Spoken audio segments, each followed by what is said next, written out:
Good evening class 11th 10th class का and exercise वाला chapter हो चुका है। इलेक्ट्रिसिटी ख़त्म हो गया। आपका भी एक लेक्चर और बचता है, इसके बाद फिर एटॉमिक स्ट्रक्चर ख़त्म हो जाएगा और फिर हम उसकी एंड एक्सरसाइज वाली जो क्वेश्चन आंसर राउंड है जो बहुत इंपॉर्टेंट होता है एनसीईआरटी का, वो हम डिस्कस करेंगे। ठीक है, तो चलिए शुरू करते हैं। आज का जो पोर्शन है वो क्लास 11th। तो हमारा डिस्कशन यहाँ तक जा चुका है कि हम ये जान चुके हैं हाइजेनबर्ग अनसर्टेनिटी प्रिंसिपल क्या होता है, जो कि लास्ट वीडियो का टॉपिक था। और हम ये जान चुके हैं कि जो डिफाइन करते हैं हम किसी भी ऑर्बिटल को, तो वो कैसे डिफाइन करते हैं और ड्यूअल नेचर क्या होता है, ये सब हम जान चुके हैं। तो हम पढ़ेंगे क्वांटम मैकेनिक्स का मॉडल, जो कि एटम के बारे में दिया गया था। ये दिया कैसे गया था, ये इम्पोर्टेंट इसलिए है और ये जो पढ़ना है वो ज़रूरी भी इसीलिए है कि एक इक्वेशन बनाई गई, एक ऑपरेटर बनाया गया, बेसिकली मैथमेटिक्स है। इसमें ये डिफाइन किया गया कि जो आपका एनर्जी है, एक इलेक्ट्रॉन की जो एनर्जी है वो इस ऑपरेटर से, और ये ऑपरेटर है और ये इसका फंक्शन है, ये जो साई है ना, Sai is wave function. Wave function क्या है? साई वेव फंक्शन है।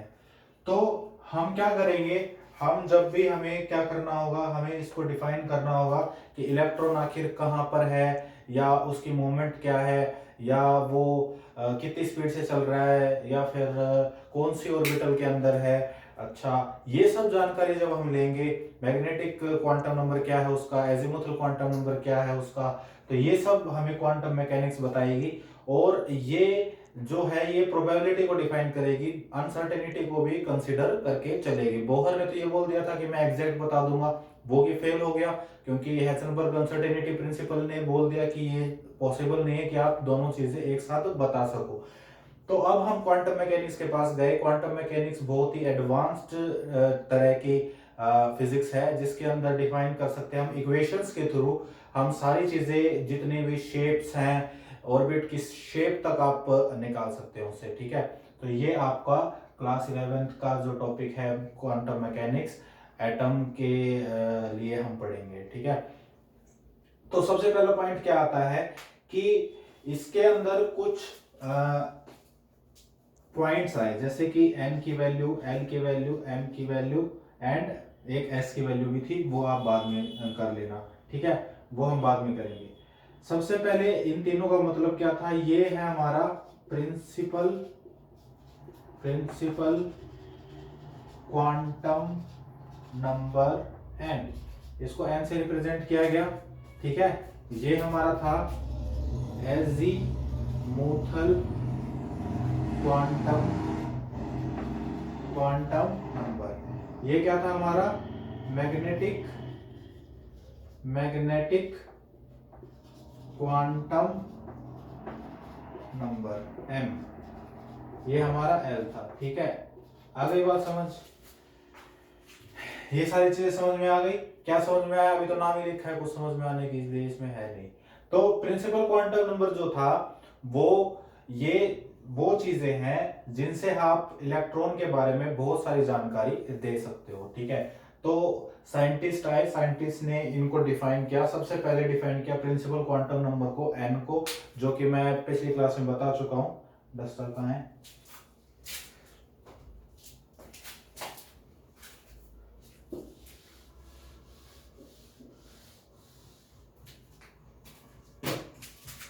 तो जो प्रिंसिपल क्वांटम नंबर है वो हमें क्या बताता है, वो हमें ऑर्बिटल्स के बारे में बताता है। ऑर्बिटल जो है उसका साइज क्या होगा और उसकी एनर्जी क्या होगी, इसके बारे में बताता है। ठीक है, सपोज कीजिए n की वैल्यू आपको 1 दे दी, n की वैल्यू आपको 2 दे दी, तो आप ये देख सकते हैं कि इसके अंदर n की वैल्यू जितनी ज्यादा होगी उसकी उतनी ही एनर्जी ज्यादा होगी, क्योंकि वो, मान लो ये आपका न्यूक्लियस, ये आपके ऑर्बिटल, ये इलेक्ट्रॉन, इस इलेक्ट्रॉन को यहां ले जाने के लिए आपको क्या करना पड़ेगा? एनर्जी देनी पड़ेगी। तो जो n की वैल्यू 2 है जिसके लिए, उसकी एनर्जी ज्यादा हुई ना, तो इस ऑर्बिटल की एनर्जी ज्यादा होगी। आ गई बात समझ? तो एक तो हमें ये एनर्जी के बारे में बताता है और एक साइज के बारे में बताता है कि जो ऑर्बिटल है उसका साइज कितना है। ऑर्बिटल मतलब जिसके अंदर, जिस ऑर्बिट के अंदर इलेक्ट्रॉन घूमता है उसको हम क्या बोलते हैं, ऑर्बिटल बोलते हैं। ठीक है। अच्छा, एक चीज और है कि जो ये साई है ये वेव फंक्शन है। इस वेव फंक्शन से आप सारी चीजें निकाल सकते हो, एन एल एम सबकी वैल्यू निकाल सकते हो, जो कि आपके कोर्स के अंदर नहीं है। इसको आप ये समझ के छोड़ सकते हैं कि ये एक वेव फंक्शन है। ये वेव फंक्शन हमें बहुत सारी नॉलेज देता है इलेक्ट्रॉन के मूवमेंट के बारे में और एटम के बारे में बेसिकली। ठीक है। और अगर अगर हम इसका स्क्वायर कर देते हैं तो ये प्रोबेबिलिटी बताता है। क्या प्रोबेबिलिटी बताता है? ये प्रोबेबिलिटी बताता है कि आप इलेक्ट्रॉन को कहां मिल सकते हैं। प्रोबेबिलिटी ऑफ इलेक्ट्रॉन फाइंडिंग, मतलब आप इलेक्ट्रॉन को कहां मिल सकते हैं, ये उसके बारे में बताता है। ठीक है, कि एक इलेक्ट्रॉन कहां मिलेगा, ये साई स्क्वायर आपको उसकी जानकारी देगा। सबसे पहले हमने पढ़ा principal quantum number. Principal quantum number क्या बता रहा है कि ऑर्बिटल का साइज या एनर्जी कितनी है, जितना ज्यादा एन की वैल्यू होगी उतनी ज्यादा उसकी एनर्जी होगी। अगली बात समझ। तो ये तो पहला है। सेकंड क्या है? सेकंड है हमारा ऑर्बिटल क्वांटम नंबर।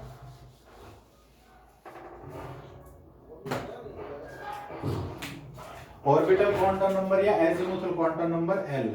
ठीक है, एल जो है आपका वो है orbital quantum orbital angular momentum.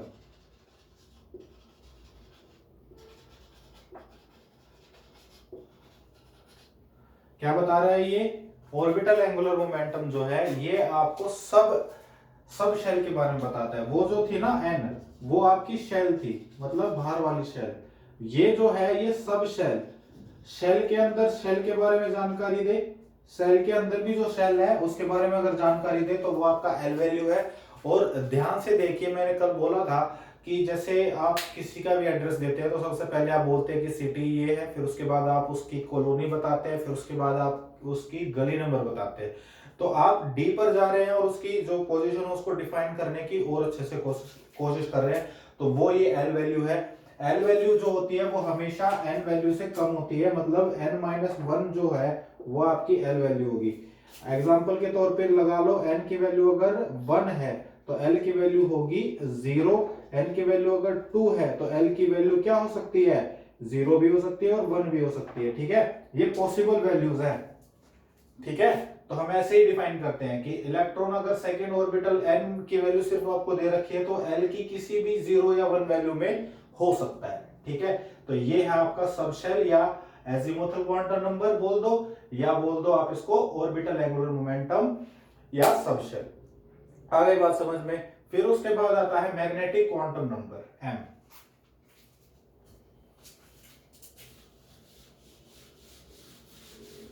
फिर आता है आपका नेक्स्ट मैग्नेटिक क्वांटम नंबर। अब और भी ज्यादा डिफाइन कर देंगे हम। मैग्नेटिक क्वांटम नंबर जो है, मैग्नेटिक क्वांटम नंबर एम जो है ये क्या होगा? ये मैग्नेटिक क्वांटम नंबर क्या करेगा? ये आपकी ऑर्बिटल का जो ऑर्बिटल शेप के बारे में बताएगा। जो आपकी ऑर्बिटल थी उसके शेप के बारे में बताएगा। और इसकी जो वैल्यू होती है वो होती है प्लस माइनस एल के इक्वल। मतलब एल की अगर वैल्यू 0 है तो एम की वैल्यू तो 0 होनी ही है। एल की वैल्यू 1 है तो एम की वैल्यू होगी -1, 0 एंड +1। मतलब इसकी हाईएस्ट वैल्यू एंड इसकी लोवेस्ट वैल्यू। ऐसे एल की वैल्यू अगर 2 है तो एम की पॉसिबल वैल्यूज क्या हो जाएंगी? एम की वैल्यू हो जाएंगी -2, -1, 0, +1, +2। हो गई ये वैल्यूज। आई बात समझ में? ये आपकी क्या हो गई?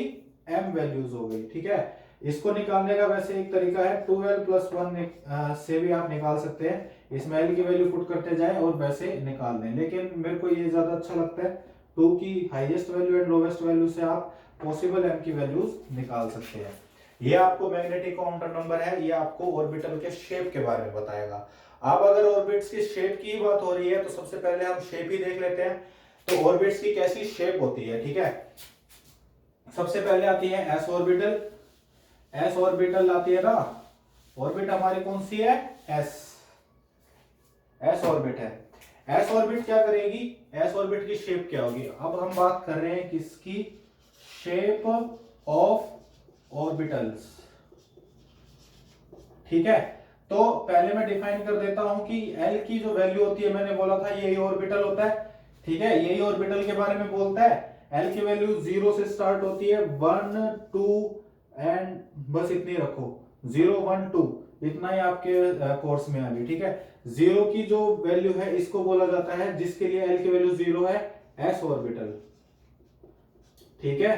फिर उसके बाद 1 जो होता है उसके लिए पी ऑर्बिटल, 2 जो होता है उसके लिए बोलते हैं डी ऑर्बिटल। आ गई बात समझ, S P and D orbitals, ये वैल्यूज याद रख लेना। 0 अगर है तो एस ऑर्बिट, 1 है तो पी ऑर्बिट, 2 है तो डी ऑर्बिट। आ गई बात समझ। अब हम करते हैं कि इनको देखते कैसे हैं, या इन ऑर्बिटल्स की शेप क्या होती है। एस जो होता है ना वो स्फेरिकल शेप की होती है orbit, S orbital, S orbital जो होती है उसकी स्फेरिकल शेप होती है। मान लो ये आपका न्यूक्लियस है तो उसकी ऐसी शेप होगी। आ गई बात समझ। तो शेप समझना भी बहुत जरूरी है। एस ऑर्बिटल की शेप कैसी है, स्फेरिकल है। कैसी है, स्फेरिकल है। तो इसकी जो इलेक्ट्रॉन डेंसिटी है ना, मान लो ये इसकी जो शेप है ये क्या डिफाइन कर रही है, इलेक्ट्रॉन डेंसिटी को डिफाइन कर रही है कि आपका इलेक्ट्रॉन कहां मिल सकता है। तो जो न्यूक्लियस से दूर जाएंगे तो देखो इक्वली डिस्ट्रीब्यूटेड है ना, इसीलिए जो पहले वाले मॉडल दिए गए थे वो थोड़े से सक्सेसफुल हो गए थे। क्यों सक्सेसफुल हुए थे, क्योंकि स्फेरिकल शेप है, जितनी दूर जाएंगे तो वो सिमेट्रिकल रिजल्ट देगा, इसीलिए हाइड्रोजन एटम को ज्यादा फोकस किया गया और उसी को उसके अंदर जो कामयाबी मिली थी वो इसी वजह से मिली थी कि जो एस ऑर्बिटल है उसकी स्फेरिकल शेप होती है। मान लो इसकी स्फेरिकल शेप ना हो करके, इसकी स्फेरिकल शेप ना हो करके कुछ ऐसी शेप होती, ठीक है, तो यहां पर तो इलेक्ट्रॉन मिलता ही नहीं, तो साइंटिस्ट पागल हो जाते, पागल हो जाते, वो सोचते कि यहां इलेक्ट्रॉन नहीं मिल रहा, यहां मिल रहा है, ऐसा क्या हो रहा है इसके अंदर, ठीक है। क्योंकि जब हम किसी चीज को इन्वेंट करते हैं, डिस्कवर करते हैं, तो हमें उस टाइम पे पता नहीं होता ना कि एक्चुअल पिक्चर क्या है, या इसके अंदर कौन सा और कंसेप्ट लग रहा है, या कौन सी और इफेक्ट भी लग सकता है इसके अंदर, तो वो हमें पता नहीं होता। हम इसको जनरली देखेंगे कि यहाँ पे तो जाते हैं तो कुछ नहीं मिलता, यहाँ जाते हैं तो इलेक्ट्रॉन मिल रहा है, तो ऐसा क्या है इसके अंदर, ठीक है। तो इसीलिए स्फेरिकल शेप होती है जो कि एस ऑर्बिटल की होती है। तो पहली तो आपकी ये ऑर्बिटल हो गई। दूसरी है वो है पी ऑर्बिटल, ठीक है। तो पी ऑर्बिटल की जो शेप होती है वो कैसी होती है, एक तो ये याद रखो जो पी ऑर्बिटल है, देखो एस ऑर्बिटल 0, एम की वैल्यू 0, ठीक है। एस ऑर्बिटल के लिए 1, एम की वैल्यू -1 0 एंड +1, ठीक है। यानी कि 3 ऑर्बिट्स हो सकती हैं, 3 ऑर्बिटल की शेप हो सकती हैं। एक तो जिसके लिए -1 हो, इसको मान लो px, इसको मान लो py, इसको मान लो pz, ठीक है। इनकी शेप कैसे होती है, इनकी शेप होती है इंटरन्यूक्लियर। मान लो ये एक्स एक्सिस है, ये वाई एक्सिस है, तो px है तो आप px को ऐसे डिफाइन करोगे,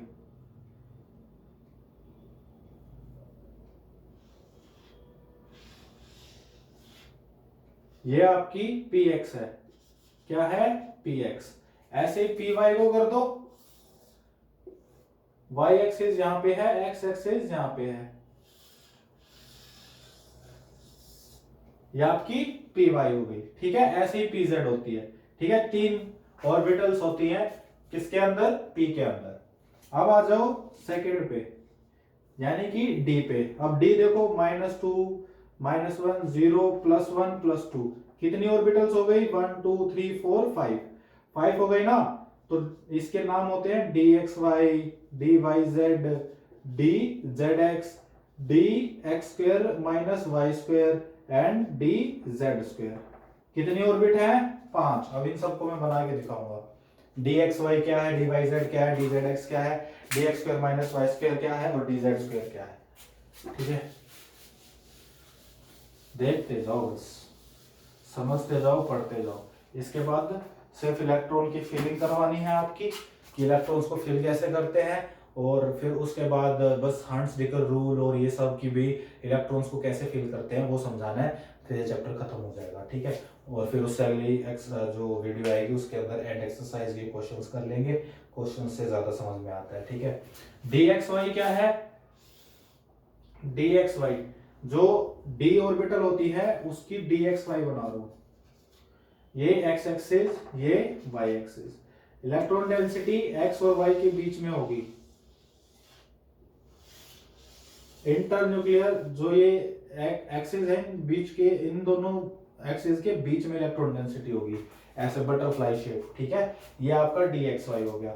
अच्छा, इसके बाद dzx, zx बना, zy बनानी है ना, इसको z मान लो, तो ऐसे dzy होती है। dzx इसको x बना लो। एक्सिस तो मैं कैसे भी ले सकता हूँ, जरूरी थोड़ी है ये वाली एक्स एक्सिस होगी, कैसे भी ले लो, ठीक है। मतलब क्या आपको समझ में आना चाहिए, ये तीनों की जो एक्सिस होती है, जो इलेक्ट्रॉन डेंसिटी होती है, शेप होती है, वो इंटरन्यूक्लियर एक्सिस के बीच में होती है, ऐसी होती है, ठीक है। जो भी वाली देखो dxy है तो xy के बीच में होगी, dzy है तो zy के बीच में, dzx है तो dzx के बीच में, ठीक है। पहली dxy हो चुकी, ये वाली कौन सी बनाई है मैंने, dzx, तो ये dzx है। आ गई बात समझ?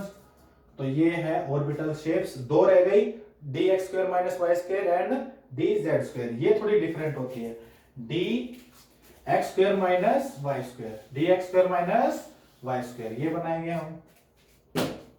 देखो ये x एक्सिस, ये y axis, x square minus Y square, ये होती है कुछ कुछ p जैसी, इंटरन्यूक्लियर जो एक्सिस होती है उसी के ऊपर होती है इनकी electron density, X square minus Y square, ये लो, ये हो गई। ये कौन सी है, D X square minus Y square. आ गई बात समझ? आ गई ना, ठीक है। फिर रह गई डी जेड स्क्वायर, अब हम बनाएंगे D Z square. D Z square बनाते हैं। डी जेड स्क्वायर है तो भाई जेड एक्सिस को सबसे पहले लो, ये जेड एक्सिस है, डी जेड ये होती है डी जेड स्क्वायर, ठीक है। ये मान लो आपकी है एक्स एक्सिस, ये आपकी वाई एक्सिस। ये ऐसे बनाइए, इसका मतलब नहीं है कि बीच की है, ये इसके परपेंडिकुलर है, ऐसे बाहर आ रही है बोर्ड के। मैं 3D नहीं बना सकता, इसीलिए मैंने ये ऐसे बना रखी है। आप समझो कि ये बाहर आ रही है आपके बोर्ड से, ठीक है। ये तीनों म्यूचुअली परपेंडिकुलर होती हैं, 90-90 का एंगल होता है इन तीनों के बीच में, ठीक है। तो z के ऊपर डी जेड स्क्वायर ऐसी कुछ दिखती है, z के ऊपर होगी ऐसे डंबल शेप, और एक बीच में रिंग बन रही होगी जिसके अंदर इलेक्ट्रॉन्स फाइंडिंग डेंसिटी होगी, यानी कि इलेक्ट्रॉन्स के मिलने की संभावना ज्यादा होगी, ठीक है। तो ये हो गया आपके शेप्स ऑफ द ऑर्बिटल्स। इसके बाद कुछ नहीं बचा, एटम्स को हम यहाँ लिखेंगे, hydrogen, helium, lithium, beryllium, boron, carbon, ऐसे। और उसके बाद मैं बताऊंगा कि उसके अंदर इलेक्ट्रॉन्स कैसे फिल करने हैं, बस। उसी के अंदर आपके ये एजीमुथल क्वांटम नंबर, अरे एजीमुथल बोल रहा हूँ, हंट्स रूल और ये सारे रूल्स आ जाएंगे, ठीक है। एच रूल भी आ जाएगा, और आप इलेक्ट्रॉन्स को increasing order of the energy में भरते हैं, ये सब आ जाएंगे। उससे आपको इलेक्ट्रॉन्स भरने की काबिलियत आ जाएगी। फिर आप करेंगे क्वेश्चंस एंड दैट्स इट। ये बहुत बड़ा चैप्टर था, एटॉमिक स्ट्रक्चर, बहुत लेंथी था, ठीक है। इंटरेस्टिंग था या नहीं? तो लास्ट में जाके तो इंटरेस्टिंग हो गया। देखो कितनी अच्छी शेप आ रही है, ये शेप भी अगर आप देखोगे तो अच्छी है, तो लास्ट में जाके इंटरेस्टिंग हो गया था। लेकिन वैसे बढ़िया चैप्टर था, ठीक है। इसके क्वेश्चंस करेंगे और अच्छे से समझ में आ जाएगा आपको, एंड ठीक है। Thank you so much for watching this video, please subscribe the channel.